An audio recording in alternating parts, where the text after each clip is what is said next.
بسم اللہ الرحمن الرحیم۔ السلام علیکم ورحمۃ اللہ وبرکاتہ۔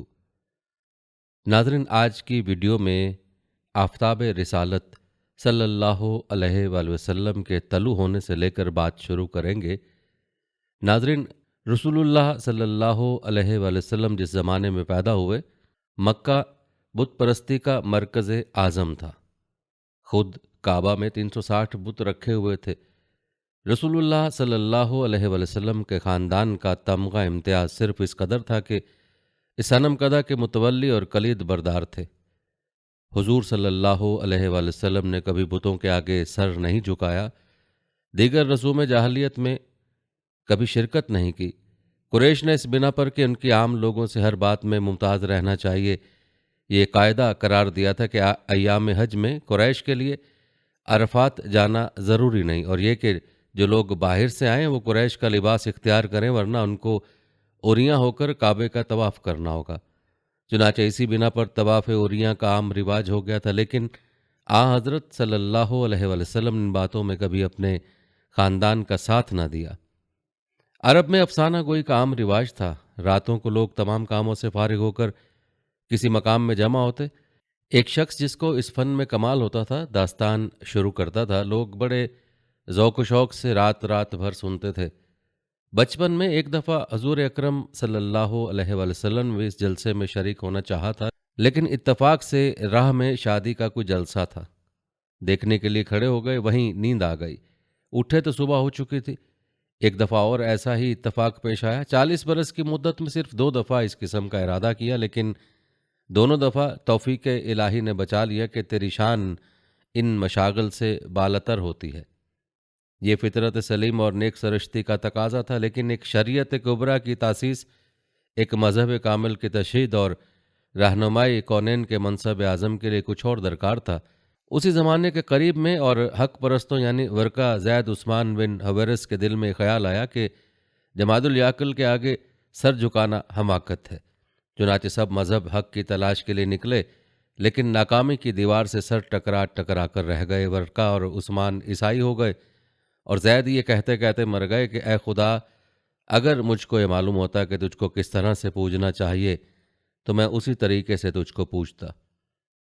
حضرت صلی اللہ علیہ وآلہ وسلم کے بہت سے دنیاوی تعلقات تھے۔ تجارت کا کاروبار تھا، متعدد اولادیں تھیں۔ تجارت کی ضرورت سے اکثر سفر کرنا پڑتا تھا، لیکن دست قدرت کو جو کام لینا تھا وہ ان تمام مشاغل سے بالاتر تھا۔ دنیا اور دنیا کے تمام کام آپ کو ہیچ نظر آتے تھے، تاہم مطلوب حقیقی کا اب تک پتہ نہیں تھا۔ مکہ معظمہ سے 3 میل پر ایک غار تھا جس کو ہیرا کہتے ہیں۔ آپ مہینوں وہاں جا کر قیام فرماتے اور مراقبہ کرتے، کھانے پینے کا سامان ساتھ لے جاتے۔ وہ ختم ہو چکا ہوتا تو پھر گھر پر تشریف لاتے اور پھر واپس جا کر مراقبے میں مصروف ہوتے۔ صحیح بخاری میں کہ غار ہیرا میں آپ صلی اللہ علیہ وسلم عبادت کیا کرتے تھے۔ یہ عبادت کیا تھی؟ آئین شرح بخاری میں کہ سوال کیا گیا کہ آپ صلی اللہ علیہ وسلم کی عبادت کیا تھی؟ جواب یہ ہے کہ غور و فکر اور عبرت پذیری۔ یہ وہی عبادت تھی جو آپ صلی اللہ علیہ وسلم کے دادا ابراہیم علیہ السلام نے نبوت سے پہلے کی تھی۔ ستاروں کو دیکھا چونکہ تجلی کی جھلک تھی، دھوکہ ہوا، چاند نکلا تو اور بھی شبہ ہوا، آفتاب پر اس سے زیادہ، لیکن جب نظروں سے غائب ہو گئے تو بے ساختہ پکار اٹھے کہ میں فانی چیزوں کو نہیں چاہتا، میں اپنا منہ اس کی طرف کرتا ہوں جس نے زمین و آسمان پیدا کیا۔ ایک مغربی مورخ نے حضرت صلی اللہ علیہ وآلہ وسلم کی اس عبادت کی کیفیت اس طرح ادا کی ہے۔ سفر و حضر میں ہر جگہ محمد صلی اللہ علیہ وآلہ وسلم کے دل میں ہزاروں سوال پیدا ہوتے تھے۔ میں کیا ہوں؟ یہ غیر متناہی عالم کیا ہے؟ نبوت کیا شے ہے؟ میں کن چیزوں کا اعتقاد کروں؟ کیا کوہ ہیرا کی چٹانیں، کوہ ہیرا کی سربر فلک، چوٹیاں، کھنڈر اور میدان، کسی نے ان سوالوں کا جواب دیا؟ نہیں، ہرگز نہیں، بلکہ گنبد گرداں گردش، لیل و نہار چمکتے ہوئے ستارے، برستے ہوئے بادل، کوئی ان سوالوں کا جواب نہ دے سکا۔ نبوت کا دیبا چاہیے تھا کہ خواب میں آپ پر اسرار منکشف ہونے شروع ہو گئے۔ جو کچھ آپ صلی اللہ علیہ وسلم خواب میں دیکھتے تھے بآئینہ وہی پیش آتا تھا۔ ایک دن جبکہ آپ صلی اللہ علیہ وسلم حسب معمول غار ہیرا میں مراقبے میں مصروف تھے، فرشتہ غیب نظر آیا کہ آپ سے کہہ رہا، اقرا بسم ربک الذی خلق، خلق الانسان من علق۔ اقرا بسم ربک الذی خلق پڑھ اس خدا کا نام جس نے کائنات کو پیدا کیا، جس نے آدمی کو گوشت کے لوتھڑے سے پیدا کیا۔ پڑھ، تیرا خدا کریم ہے، وہ جس نے انسان کو قلم کے ذریعے سے علم سکھایا، وہ جس نے انسان کو وہ باتیں سکھائیں جو اسے معلوم نہ تھیں۔ آپ صلی اللہ علیہ وسلم گھر تشریف لائے تو جلال الہی سے لبریز تھے۔ آپ صلی اللہ علیہ وسلم نے حضرت خدیجہ سے تمام واقعہ بیان کیا۔ وہ آپ کو ورقہ بن نوفل کے پاس لے گئیں، جو عربی زبان جانتے تھے اور تورات اور انجیل کے ماہر تھے۔ انہوں نے حضرت صلی اللہ علیہ وسلم سے واقعے کی کیفیت سنی تو کہا کہ یہ وہی ناموس ہے جو موسیٰ علیہ السلام پر اترا تھا۔ روایت میں ہے کہ حضرت صلی اللہ علیہ وسلم کو ڈر پیدا ہوا۔ حضرت خدیجہ رضی اللہ تعالیٰ عنہ نے کہا کہ آپ پریشان نہ ہو، خدا آپ کا ساتھ نہ چھوڑے گا۔ پھر وہ آپ کو ورقہ کے پاس لے گئیں، انہوں نے آپ کی نبوت کی تصدیق کی۔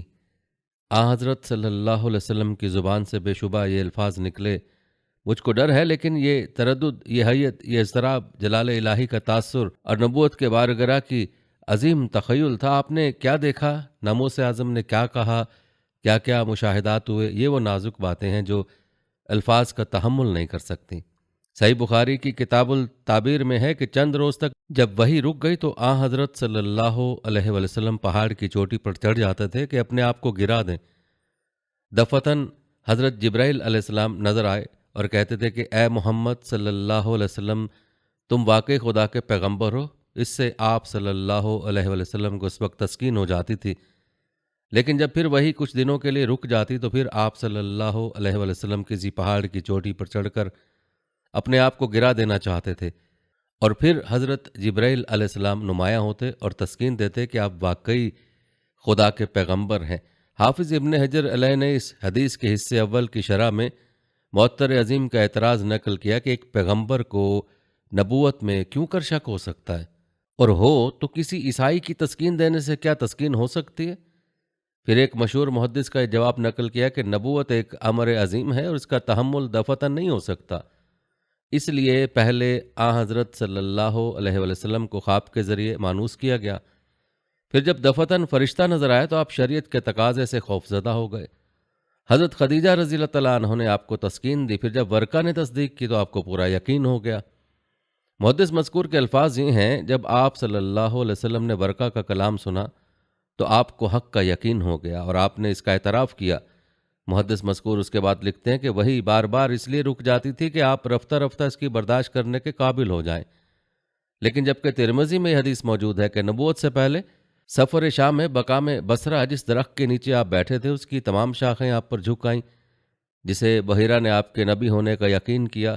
جبکہ صحیح مسلم میں حدیث ہے کہ حضرت صلی اللہ علیہ وسلم فرماتے ہیں کہ میں اس پتھر کو پہچانتا ہوں جو نبوت سے پہلے مجھ کو سلام کیا کرتا تھا۔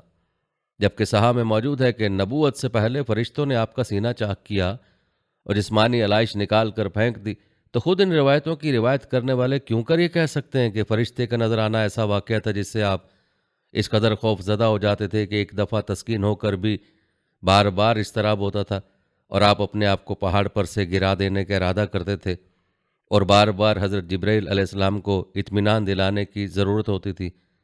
کیا اور کسی پیغمبر کو بھی ابتدائی وحی میں کبھی شک ہوا تھا؟ حضرت موسیٰ علیہ السلام نے درخت سے آواز سنی کہ میں خدا ہوں، تو کیا ان کو کوئی شبہ پیدا ہوا؟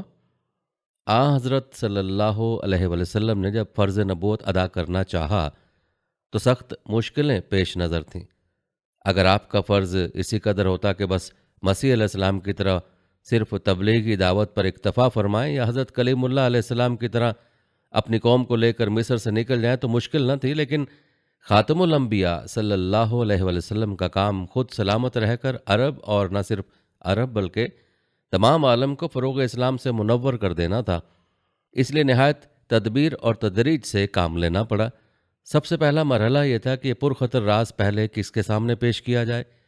اس کے لیے صرف وہ لوگ انتخاب کیے جا سکتے تھے جو فیضیاب صحبت رہ چکے تھے، جن کو آپ صلی اللہ علیہ وسلم کے اخلاق و عادات کی تمام حرکات و سکنات کا تجربہ ہو چکا تھا، جو پچھلے تجربوں کی بنا پر آپ کے صدق دعوے کا قطعی فیصلہ کر سکتے تھے۔ یہ لوگ حضرت خدیجہ رضی اللہ تعالیٰ عنہ آپ کے حرم محترم تھیں، حضرت علی علیہ السلام تھے جو آپ کی آغوش تربیت میں پلے تھے، زید رضی اللہ تعالیٰ عنہ تھے جو آپ کے آزاد کردہ غلام اور بندہ خاص تھے، حضرت ابو بکر تھے جو برسوں سے فیضیاب خدمت تھے۔ سب سے پہلے آپ نے حضرت خدیجہ کو یہ پیغام سنایا۔ وہ سننے سے پہلے مومن تھیں۔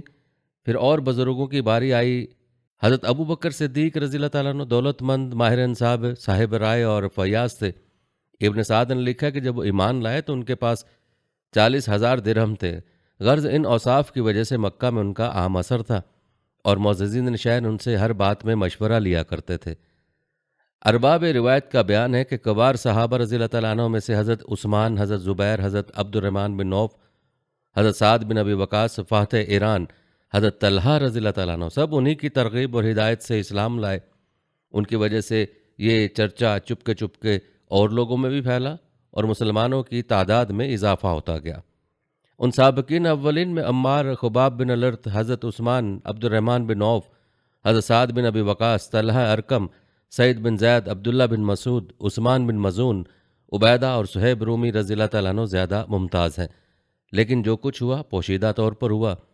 نہایت احتیاط کی جاتی تھی کہ محرمان خاص کے سوا کسی کو خبر نہ ہونے پائے۔ جب نماز کا وقت آتا ہے تو آن حضرت صلی اللہ علیہ وآلہ وسلم کسی پہاڑی کی گھاٹی میں چلے جاتے اور وہاں نماز ادا کرتے۔ ابن الاسیر کا بیان ہے کہ چاشت کی نماز آپ حرم میں ادا کرتے تھے، کیونکہ نماز قریش کے مذہب میں بھی جائز تھی۔ ایک دفعہ آپ صلی اللہ علیہ وسلم حضرت علی کرم اللہ وجہ الکریم کے ساتھ کسی درے میں نماز پڑھ رہے تھے۔ اتفاق سے آپ کے چچا ابو طالب آ نکلے۔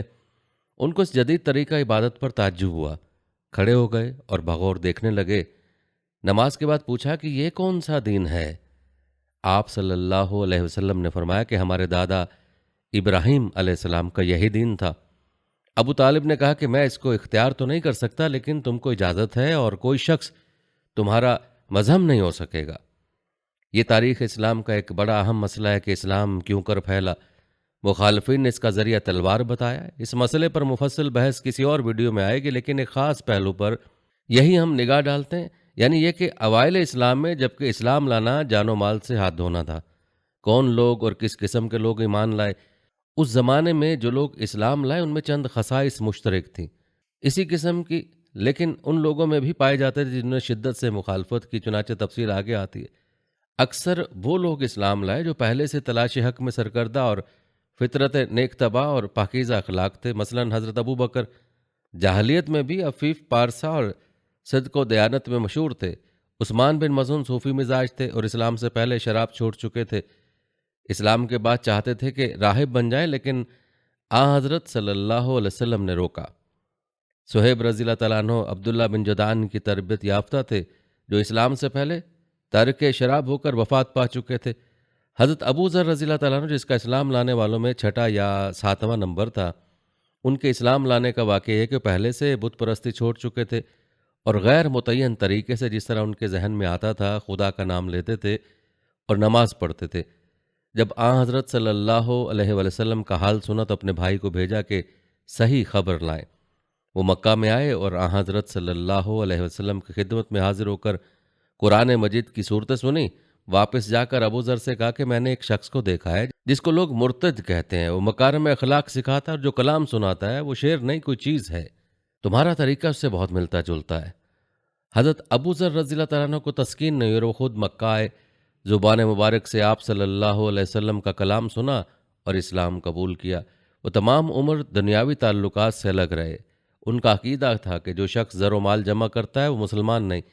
چنانچہ اس بنا پر حضرت عثمان نے اپنے زمانے میں ان کو مدینہ سے دور بھیج دیا تھا۔ بعض صحابہ ایسے تھے جو احناف کی تربیت یافتہ تھے، یعنی وہ لوگ جو زمانہ اسلام سے پہلے بت پرستی ترک کر چکے تھے اور اپنے آپ کو حضرت ابراہیم علیہ السلام کا پیروکار کہتے تھے، لیکن اس اجمال اعتقاد کے سوا اور کچھ نہیں جانتے تھے اور اسی لیے تلاش حق میں سرکردہ تھے۔ انہی میں زید بھی تھے جن کا ذکر ہم پہلے کر چکے۔ انہوں نے تو حضرت صلی اللہ علیہ وسلم کی بعثت سے 5 برس پہلے وفات پائی، لیکن ان کے صاحبزادے سعید موجود تھے۔ وہ باپ کے ارشادات سن چکے تھے۔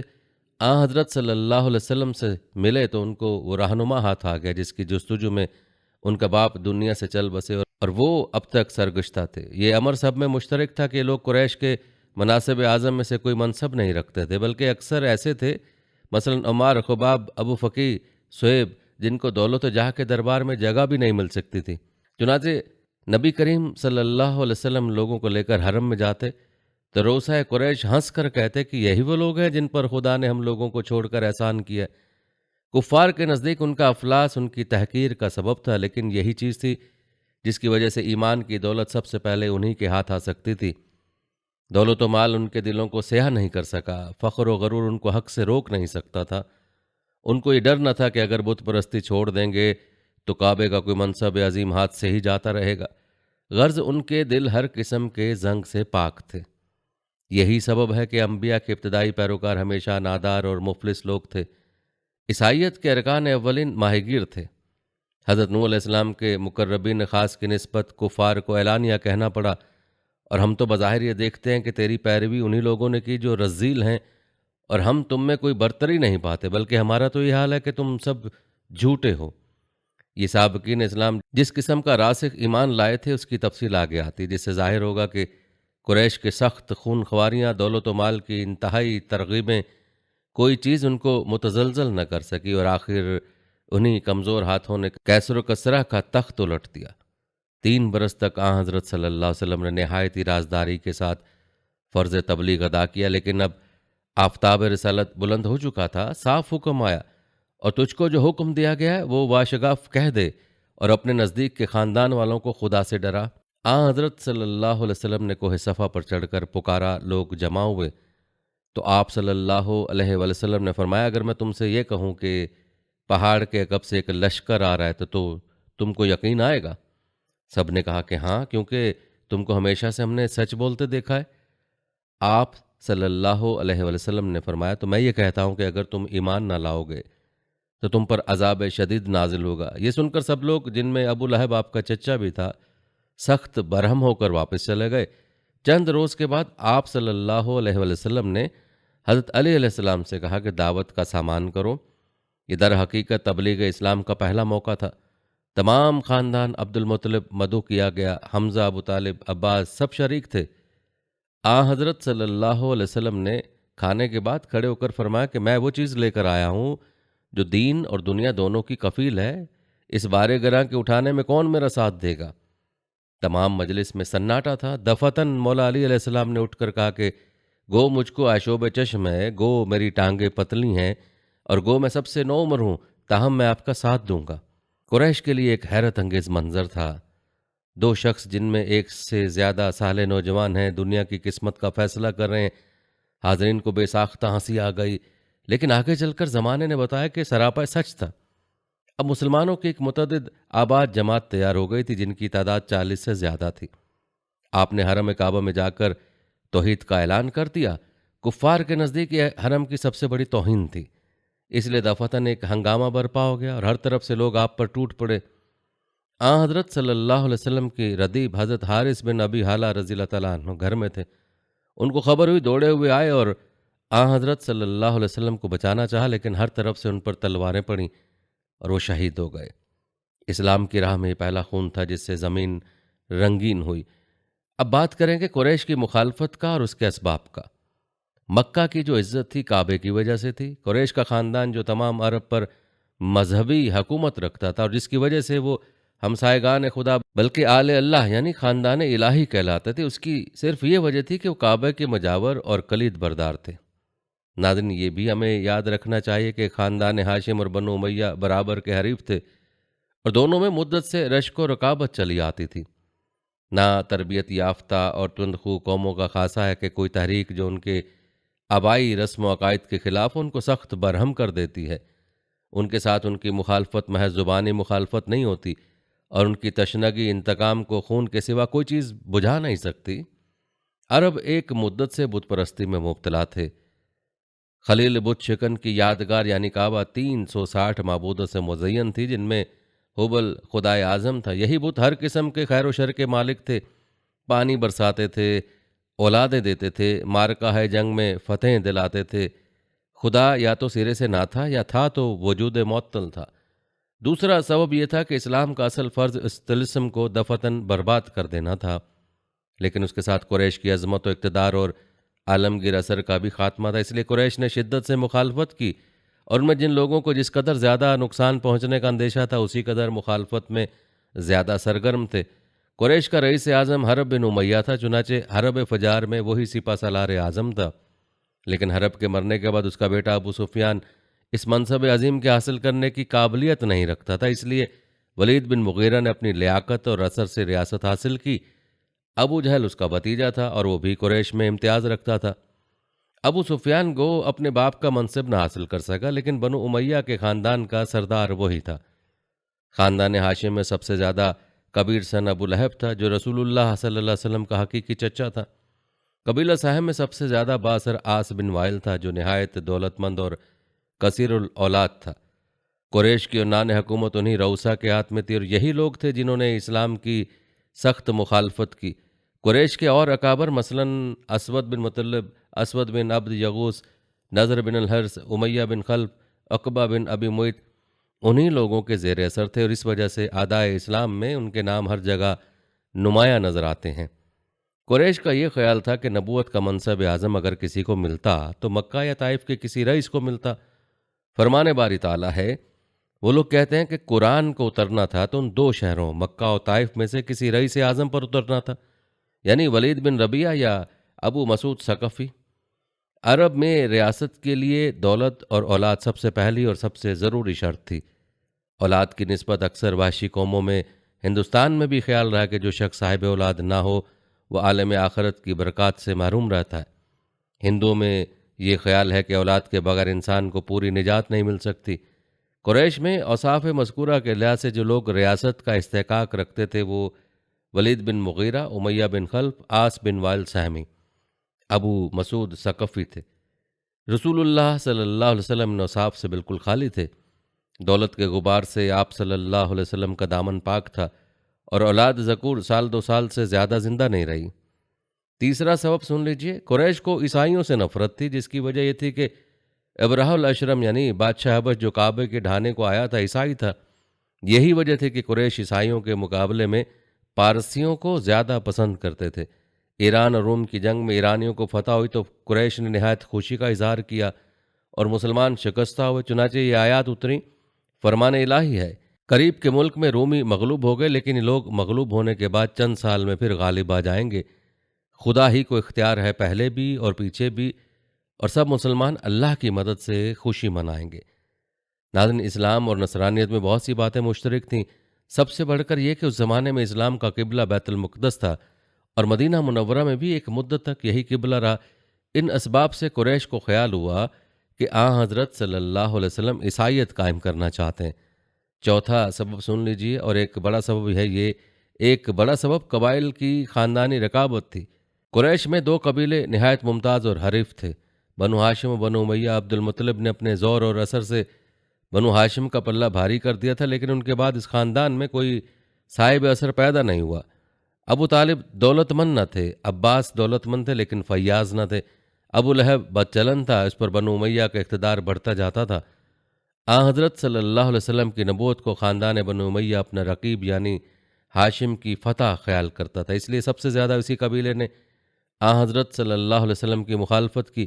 بدر کے سوا باقی تمام لڑائیاں ابو سفیان ہی نے برپا کیں، اور وہی ان لڑائیوں میں رئیس لشکر رہا۔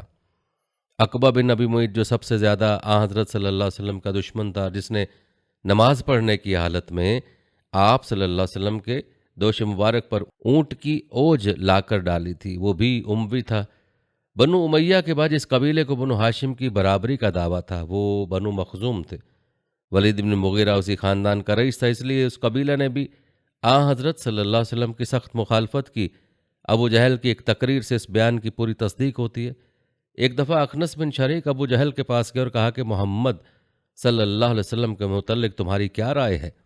ابو جہل نے کہا، ہم اور بنو عبد مناف یعنی آل ہاشم ہمیشہ حریف مقابل رہے، انہوں نے مہمانداریاں کی تو ہم نے بھی کی، انہوں نے خون بہا دیے تو ہم نے بھی دیے، انہوں نے فیاضیاں کیں تو ہم نے ان سے بڑھ کر کیں، یہاں تک کہ جب ہم نے ان کے کاندھے سے کندھا ملا دیا تو اب بنو ہاشم پیغمبری کے دعوے دار ہیں، خدا کی قسم ہم اس پیغمبر پر کبھی ایمان نہیں لا سکتے۔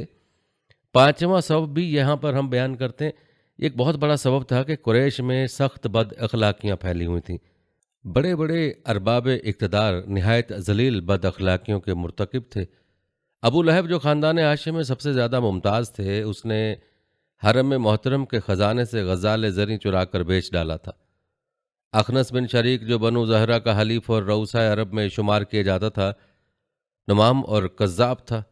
نضر بن حارث کو جھوٹ بولنے کی سخت عادت تھی۔ اس طرح اکثر ارباب جاہ مختلف قسم کے اعمال شنیعہ میں گرفتار تھے۔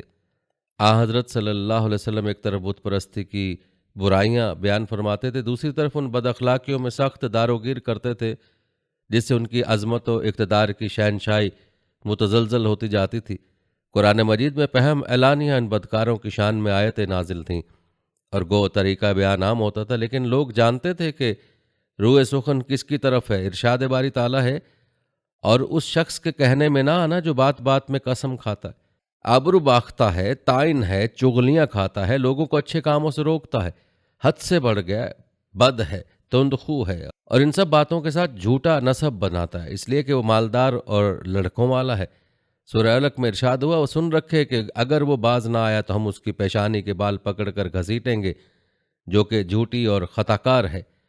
ممکن تھا کہ بعض و پند کا نرم طریقہ اختیار کیا جاتا، لیکن مدت کی عرب نخوت، دولت و اقتدار کا فخر، ریاست کا زوم، ان چیزوں کے ہوتے ہوئے جب تک ضرب نہایت سخت نہ ہوگی وہ خبردار نہ ہوتے تھے۔ اس لیے بڑے بڑے جبار اس طرح مخاطب کیے جاتے تھے۔ سورہ مدثر میں ارشاد ہوتا ہے، ہم کو اور اس کو تنہا چھوڑ دو، میں نے اس کو اکیلا پیدا کیا، پھر بہت سا مال دیا، بیٹے دیے، سامان دیا، پھر چاہتا ہے کہ ہم اس کو اور دیں؟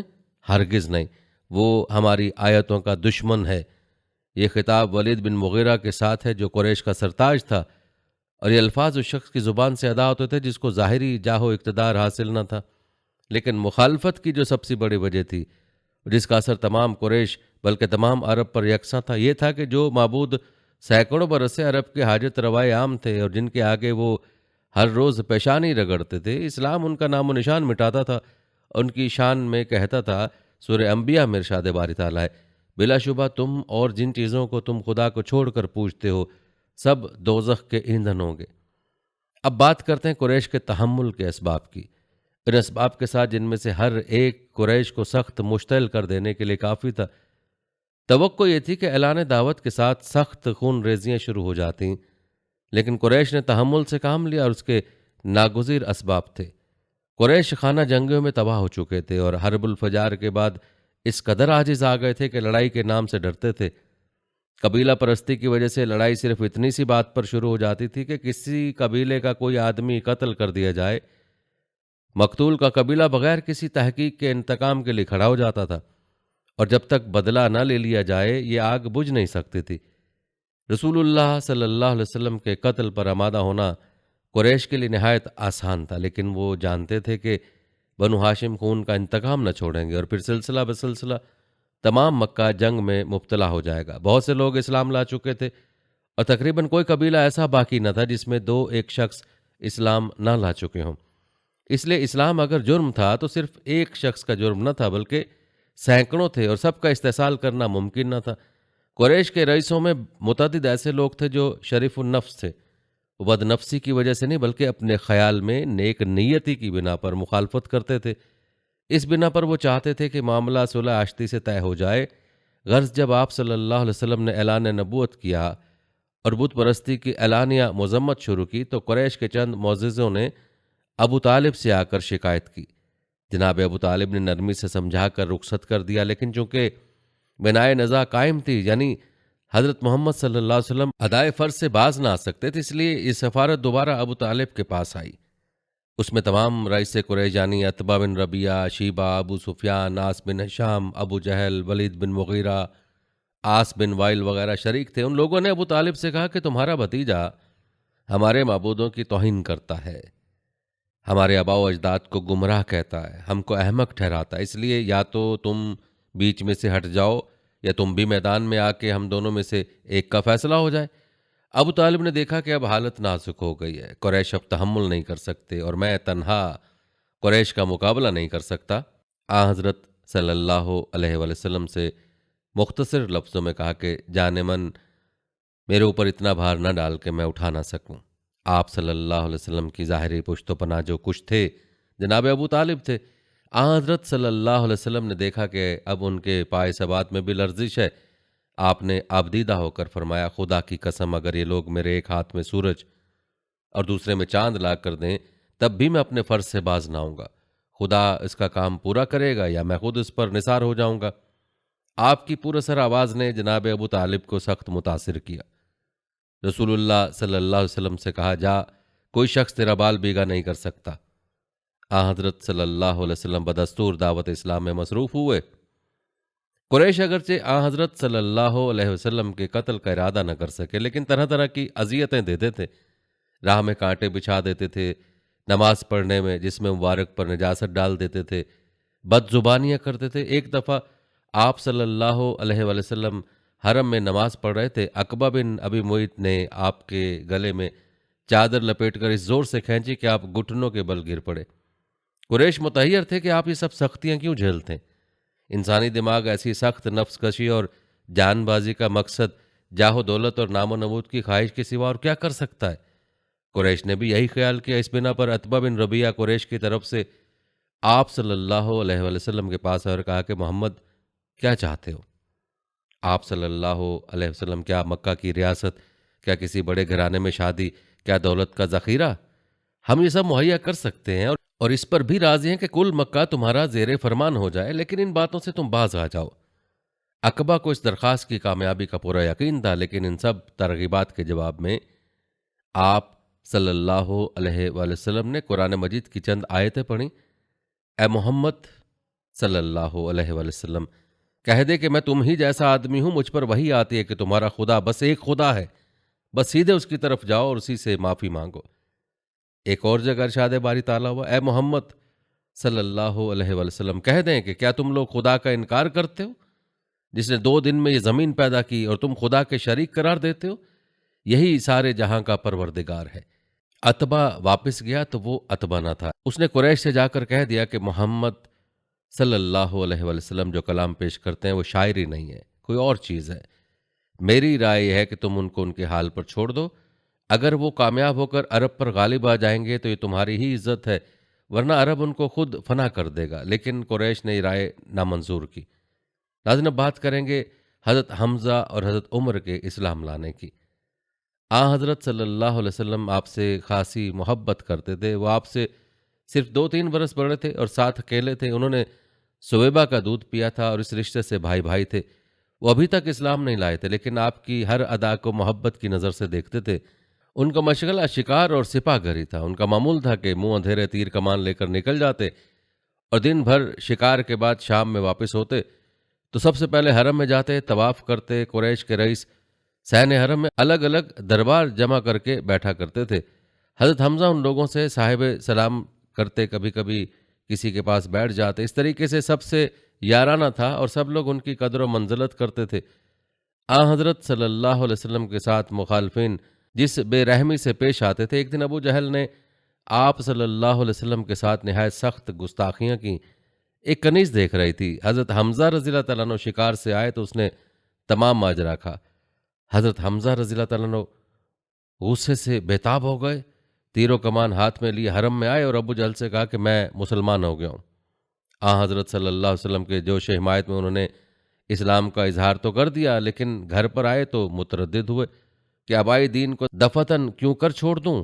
تمام دن سوچتے رہے، بالآخر غور و فکر کے بعد یہ فیصلہ کیا کہ دین حق یہی ہے۔ گویا 4 روز کے بعد حضرت عمر رضی اللہ تعالیٰ عنہ بھی اسلام لائے۔ حضرت عمر رضی اللہ تعالیٰ عنہ کے مسلمان ہو جانے سے اسلام کی تاریخ میں ایک نیا دور شروع ہو گیا۔ اس وقت تک اگرچہ 40-50 آدمی اسلام لا چکے تھے، عرب کے مشہور بہادر حضرت حمزہ سید الشہداء رضی اللہ تعالیٰ عنہ بھی اسلام قبول کر لیا۔ تاہم مسلمان اپنے فرائض مذہبی اعلانیہ نہیں ادا کر سکتے تھے اور کعبہ میں نماز پڑھنا تو بالکل ناممکن تھا۔ حضرت عمر کے اسلام لانے کے ساتھ دفتن یہ حالت بدل گئی۔ انہوں نے اعلانیہ اپنا اسلام ظاہر کیا۔